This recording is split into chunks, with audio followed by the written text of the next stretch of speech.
Welcome back. A natty review, Con. The last game of the 2023-2024 season. Michigan, Washington.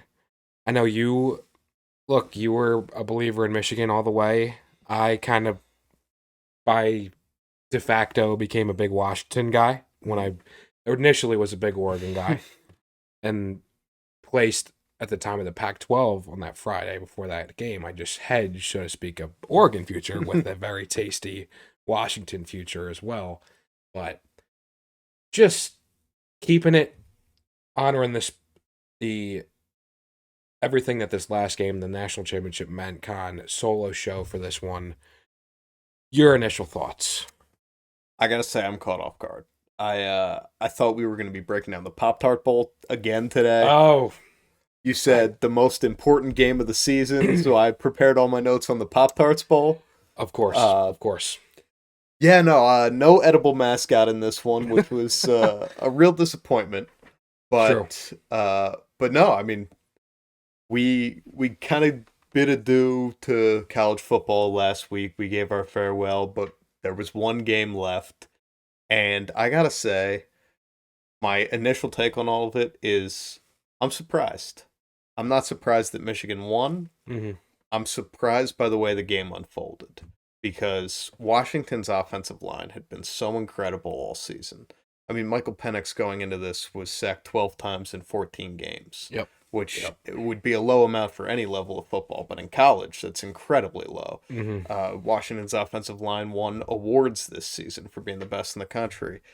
And I thought that that would really kind of wreak havoc on Michigan's defense because, as great as all three phases of their defense have been this year, the, obviously the second line and certainly the third line don't have to be nearly as good when you're constantly sacking quarterbacks, getting or hurrying throws, which Sure. is what they've done all year.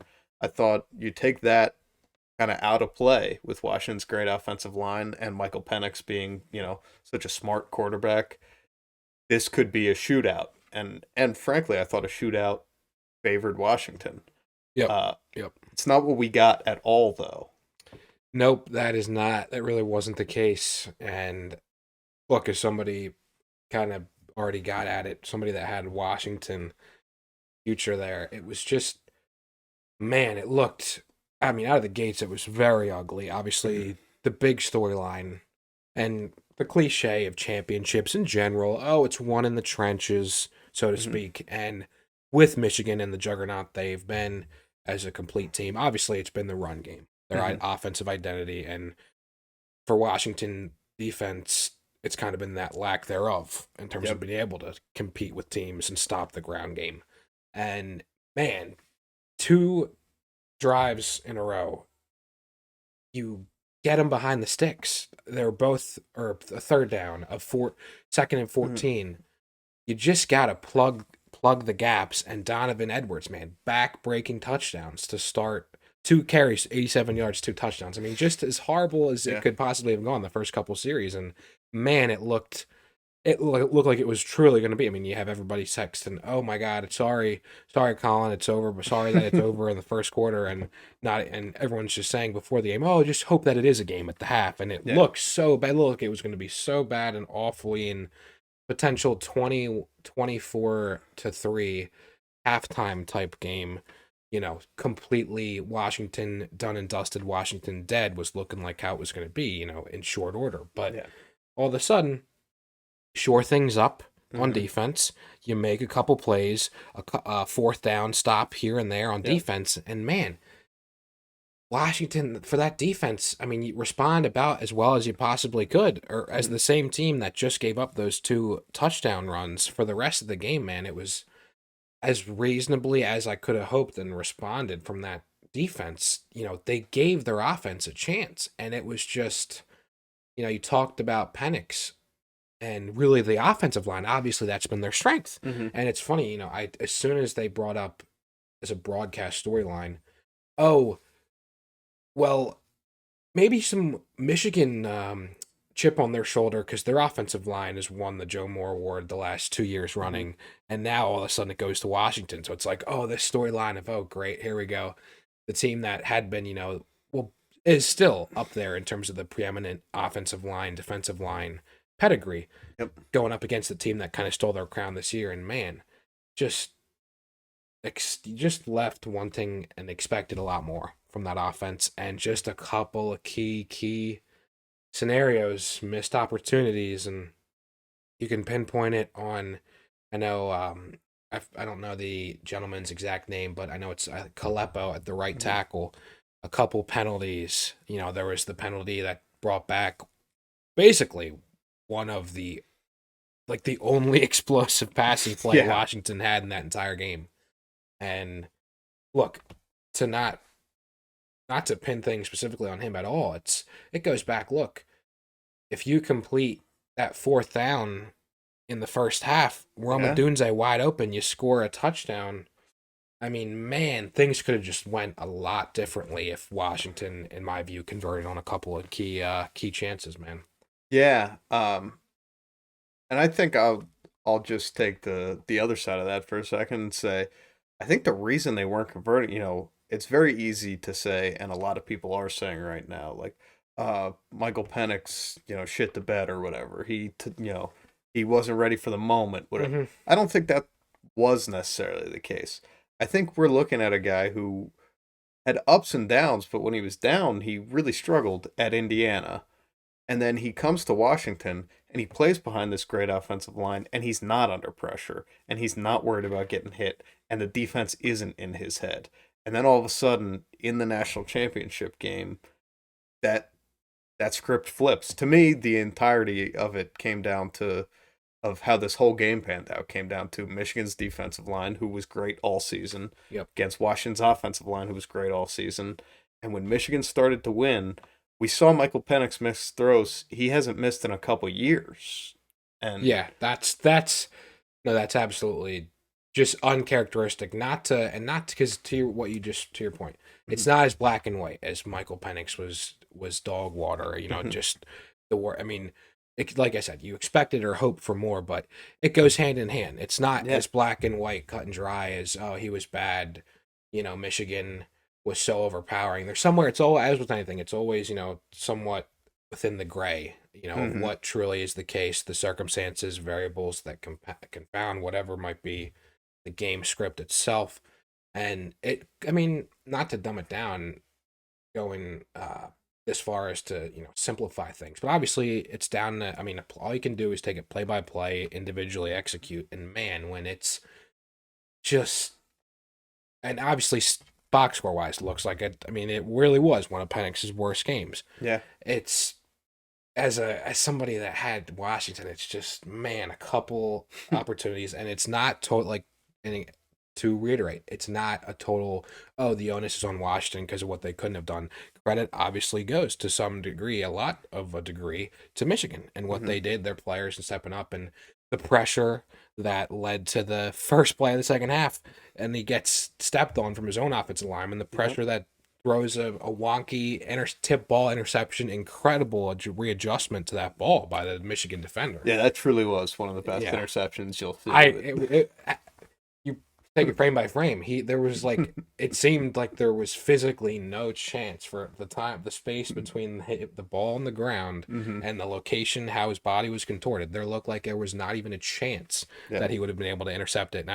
And because it was one of those where it's funny how as a watcher you see things happen in real time, and it's especially it's literally with obviously the catch rules and balls that are caught or not caught hitting the ground, whether it's out of bounds. It was one of those where in the heat of the moment it's like, okay, that looked really close, and you maybe have a gut feeling, okay, no, okay, you know what, I think it's gonna get reversed, or gut feeling, man, it looked really close, and it's just really just kind of a backbreaker to Yep. start that half. But then Michigan's unable to get a touchdown, and Washington does all they could do defensively there. It's just a tough day at the office for Washington. But again, the theme is Michigan as a good team. Look, the players and the staff, the culture, top down, side to side, left to right, holistically, just the better program, I think, the better team that showed up, and credit where credit's due. And it's easy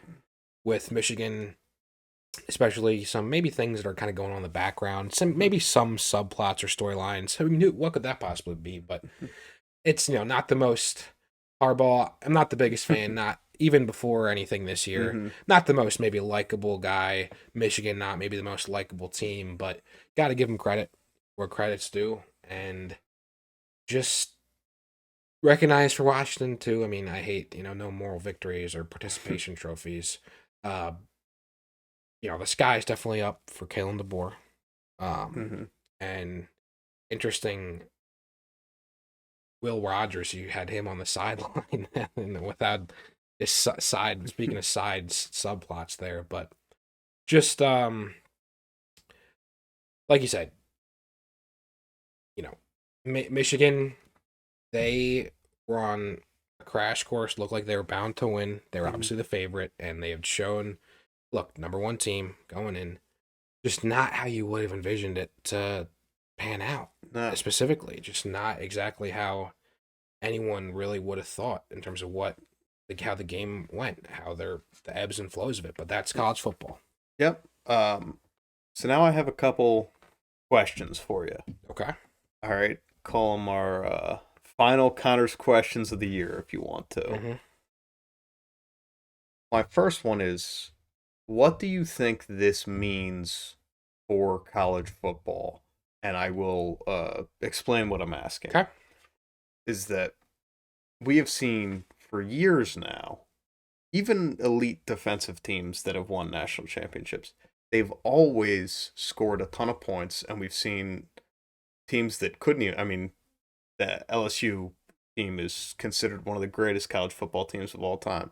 Their entire theory of how to play football was outscore everybody, score a zillion points, and play as good defense as you can. Don't let anybody score, Mm-hmm. but score as many points as you can. Even Alabama teams recently with great defenses, it's been, hey, put the ball in Bryce Young's hands, put the ball in Tua's hands, put the ball in Mac Jones's hands. Let's throw all over the place, score a ton of points, Sure. and if we have to win 55-50, that's still a win. Yeah. Michigan kind of brought it back to a class of football that we grew up watching that has not been the trend recently this year, Mm-hmm. which is that they played incredible defense. They stopped every opposing offense they saw. Yep. Nobody put up a bunch of points on them. And when they had to get it done on offense, they ran the ball. JJ McCarthy doesn't have one like signature game all season. I mean, and I think he's a good quarterback, but all of their damage in this game, but in every important game they've played, has been done through the running game. Run the ball, play defense. That's old school football. That's what we grew up on. That's not what the game has been recently. Do you think that there may be that this may be a trend of something that's coming back, or is this a one-off? I think it's more toward the latter there. I think it's a one off in the sense that, and maybe to some degree, Big Ten, and especially the preemptive, the traditional powerhouses in obviously Michigan, Mm-hmm. the relevancy of that, and with Ohio State even this year, Ohio State their defense and how they've Yeah. really built things. It's kind of a, it's maybe it's been quite regionalized in a sense when you think of maybe Big Ten football. Mm-hmm. And although now it's interesting because with the whole conference realignment and almost in a way with the Big Ten in particular, the with the influx of USC and Oregon and their offensive identity and skill in that sense, it's it's interesting to think because I more often than not, like to your point, you think of all right, got a good quarterback who really plays, frankly, a bigger role than what JJ McCarthy plays and Mm-hmm. played in Michigan. It's not any slight against him directly. Mm-hmm. It's an interesting thought, I guess. Even what all we can do is really maybe think of who is going to be in the game, really in the thick of things next season, Mm-hmm. right? And then maybe we can spitball, how frankly how those respective teams are going to be built. But it just feels like it's more of a one. I guess in Mhm. my book. Michigan though, that's seemingly always going to be there. I mean, it's the potential to have multiple consecutive Mhm. one-offs and one-offs and one-offs in theory because of Michigan. Yeah. Well, I will say I think Michigan will be playing a very different brand of football next season. Okay. Uh, Assuming JJ McCarthy enters the draft and Mm-hmm. goes on to have an Yep. NFL career. Orgy is their backup, who uh, Jim Harbaugh himself has compared on multiple occasions to multiple different great running quarterbacks. And while JJ can get out of the pocket and make something happen, there wasn't a lot of designed runs here. This didn't look like an offense that's built around a rushing quarterback that, I mean, it's still, I assume if he's the starter next year, they won't be airing it out a ton, which they didn't do a ton this year. But it's obviously a very different offense when you're relying on your quarterback as a rushing option Mm-hmm. versus, doing what they did this year with obviously three great running backs in that backfield and handing the ball off a lot. But it also just opens up so much more when you have a quarterback who you're going to call designed runs for, who you're going to call RPOs Yeah. for, all of that stuff. Mm-hmm. No, it's a very really interesting the future, obviously with Michigan in particular and Hmm. what they could look like. To your point, it's really, really, really interesting to see what the heck happens with Michigan in particular. But it just feels like they're Hmm. even if it maybe becomes the quarterback is the face of the rushing attack Yeah. next year. It just never feels like they're gonna be. I'm trying to myself think of the last time they truly had a true weapon in the passing game. That be like the focal point of their offensive identity. I can't I even. mean, the guy who they thought was going to be that was Joe Milton. Obviously, he played at Yeah. Tennessee the last couple Yep. years, and maybe not the biggest weapon in the passing game, even there where he was better than his career at Michigan. Yep. But you're right. It's before him. It's Cade I McNamara. was gonna It's say, well, or even Shea Patterson. He was a dual yeah, threat guy, very much a dual threat guy. yep.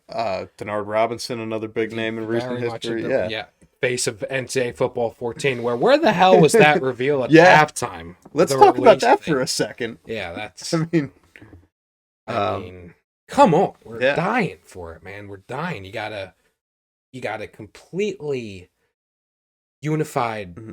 wholeheartedly, like eager, just yearning for anything, Hmm. any bone about what the hell's coming up with EA. Of course, it's EA Sports who's responsible for this lack of anything. Yeah. But But I do have another couple questions for you. mhm, One, so you said you believe this is going to be a one-off, which I yeah, think is a very fair assumption to make. How about something that hasn't been a one-off? The last 3 years in a row, the team that wins the national title, the quarterback is not the best player on the team. The quarterback the last 3 years has not been one of the best players on the team. Now, you can talk about, again, JJ McCarthy has a high draft stock. He's very talented. He may be a great NFL player, but what do they ask him to do in this Michigan offense? Not much. Whereas, you know, there are, I don't know, five, six, seven guys that are probably more important to the outcomes of the games. You could say the same about both Stetson Bennett Georgia teams. So, do you think that that may be a trend in college football that teams may build their roster out from the trenches, the skill positions, and then find a good quarterback, but not necessarily go all out in the NIL in the transfer portal or whatever to try to get the best quarterback in the country because the best quarterback in the country hasn't won in a while.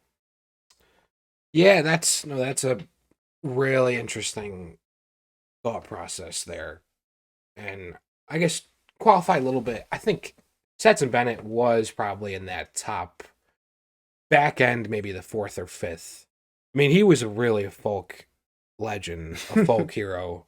Truly, I mean, I think I don't know. I mean, it's But we does we that can even prove only my point more? Even if you put him at number one, which I don't think he was, I think those no Georgia defenses, you could have put a lot of guys at quarterback and still been in a position to win with sure. those I defenses. understand that totally. But even so, he was a walk on.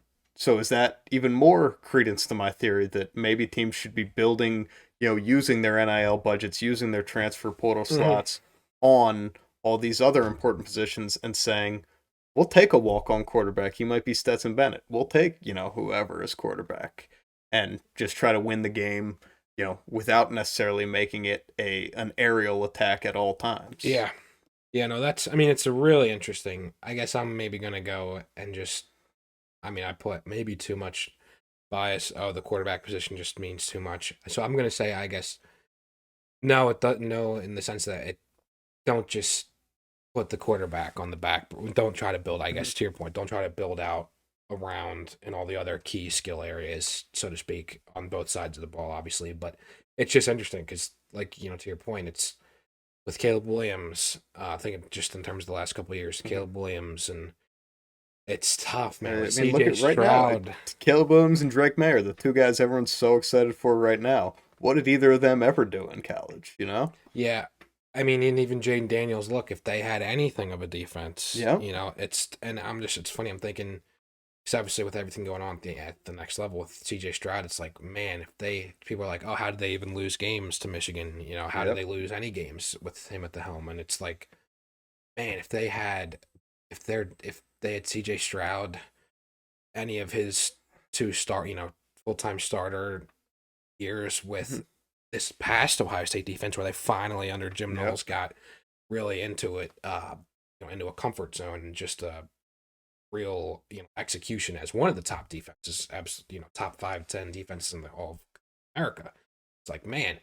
Now with Caleb Williams, if they had anything other than the worst defense in the country, it's like it's just interesting how, I guess, the dichotomy. And maybe to your point, it's, look, if you have such an emphasis placed on, I Mhm. gotta have the best quarterback, I gotta ensure things are really good. Maybe I don't want to do too much of any character analysis, but maybe got to make sure, as the face of the program, things are all well and good, Mhm. with him and his weapons, so to speak, and the guys around Yeah. him on the offense side of the ball. It's like, look how then maybe the neglect, to your exact Yeah. point, how that can cap your potential. Yeah. And I will say, really, the thing that made me think about this is not the last three seasons Hmm. because, again, I think JJ McCarthy is very talented. I think this is a type of offense Jim Harbaugh would run if he had Caleb Williams at quarterback. I think that this is what he wanted to do, was Yep. when he knew he had those three great running backs and that excellent offensive line. Hmm. That's the type of football he wants to play. So I think that this year was probably less of a reflection on JJ and more of a reflection on, you can't throw for a bunch of yards if your name never gets called to throw the ball. Yeah. No, that's yeah. That And for sure. Stetson Bennett, as you mentioned, he wasn't a highly recruited guy, and he is probably not going to have a career of note in the NFL. But he was a guy who wasn't just like, as much as people, I think, try to look back and say, Stetson Bennett, whatever, they just won because of everything else. Hmm. You go back and look at the stats and you go, he was throwing for a hell of a lot of yards. They put the ball in his That's hand yeah. all the time. That was kind of my pushback with and Yeah. he was, in terms of, and what he meant, just from building a dynasty, really Yeah. establishing for a couple of championship seasons. Yeah. So I do think that these 3 years may have been just kind of weird seasons from that perspective. But I will say, you look at the NIL deals that get reported or get rumors or get rumored or whatever, and they're so astronomically high for top tier quarterbacks that you do start to wonder, does that mean you're not paying your offensive linemen and then you're not getting the top tier offensive Yep. linemen? Does Yep. that mean you're not paying your cornerbacks? Does that, Sure. and all of a sudden there's this new thing in college football you have to think about that you never had to think about before. It's much more like the NFL model where you go, well, if we give this guy all this money, that means we're going to sacrifice these other positions. And so, yeah, I think it's interesting. We may see this trend continue Hmm. just based off of, if you spend your whole NIL budget to get an awesome transfer quarterback, does that mean that you're going to lose your 5-star linebacker who was expecting some of that money, or, Yeah. whatever? Yep. No, it's, in a way, it's, look, with everything that's said about NIL, the transfer portal, and all the kind of negative, obviously, perception that gets, and that's a whole nother day table of conversation Mhm. for all of that. But maybe, look, indirectly, argument, has it created indirectly really a lot more potential parity or potential Yeah. in this idea? You said NFL, faux NFL. Look, it's kind of an very now calculated kind of asset allocation Yep. exercise of how you kind of a faux salary cap in some way. You have certain amount of resources, and it does put more pressure on these coaches and this and the programs and the Yeah. staffs to have to figure out how do you, because when everyone, all right, everybody gets a scholarship. That's a very standardized Yep. approach, and no one is necessarily in that financial sense above wholly completely in a different category above maybe somebody else in that Mhm. sense. um it's just, yeah, with NIL, man, it's a very interesting landscape, Con, and to your point, I mean, it's really interesting discussions and conversations that we could go Mhm. on and on and on in so many different directions in Mhm. that. I think on this note, and it makes sense given what we've just wrapped up in this season, Mhm. and we talked about, what's is it going to be a one-off, hinting at, okay, Con, let's go off a bit on the ledge here. Let's close with a prediction. Okay. Let's close with a national champion prediction for next season. You take it away. Give us your pick. Picking the game or just the Just the champion? title. Just the Just the champion. title. Ooh. All right. Got to give me a second to filter Sure. all of the information. We got new teams joining new conferences. We got Yep. transfer portal, coaching changes. I'm going to say that my national champion for next season is going to be, I hate to say it, it's going to burn coming out of my mouth, but if I am being honest about who I think is best set up right now, I'm going to go with the Ohio State Buckeyes. Okay. Although I don't believe in Ryan Day yet, Mm-hmm. but he obviously has won enough that he could convince me very quickly. Sure. Sure. That was one of the teams I was thinking of in the tier or so, but the other team I was thinking of, which the more I'm thinking, the more I just like them a lot, and maybe goes against the grain of what we've been talking Can about I with change one mine? off. Yeah. I can't stand having Okay. Ohio State as my pick. Okay. I'm going with Oregon. Dylan Okay. Gabriel out there with Dan Lanning. Come on. Okay, that was who I was going to change to. So I'll go. I'm going Ohio State. I do like. Look, we talk about one-off quarterbacks as wrap up here. You got guys you can trust in. Look, Dylan Gabriel and that. Look, Dan Lanning on Yep. defense. You know they're going to be right back there. Yep. And then look, Ohio State. I believe in Will Howard. Look, you said it, Ryan Day. It's going to be weird. It's going to be a lot of off-season rumors and all this. Obviously, the Michigan scandal. Everything's Mhm. just going to get a little bit uglier. But man, Will Howard. But Quinton Judkins, man, coming in I know. there, It's so big for it's them. gonna be even potentially, less Marvin Harrison, less some offensive weapons. Look, I think there's gonna be plenty enough talent there where, look, even if you lose to Michigan, you get into the 12-team playoff, and I think Ohio State. I really do think it's Ohio State, and then of course, Oregon. Where you adjusted to. I I'm think glad those are the we're two. we're we're We're in so lockstep. We're simpatico. we're in lockstep, but I guess with that, Con, final end of quote unquote this college football season. Are you Ryan Day and I'm Jim Harbaugh, or what are we thinking here? No, there were some very loyal listeners who I respect very much who were upset with me the other Okay. week. Okay. So I think I'm going to do one that I owe the listeners that doesn't make any sense anymore, but at the time in the conversation that we were having a few weeks ago, it would have. All of that being said, and again, thank you all for tuning in this year. We loved doing the pod. We love college football. So much fun for both of us. Uh, Back soon enough with kicking off right into gear for the off season. exactly. Lots of off season stuff to talk about. Yep. But this is the end of the season, and so to end that, I will say, although it makes no sense, Okay. I'm Dolly Parton. He's Miley Cyrus, and that's the episode. All right.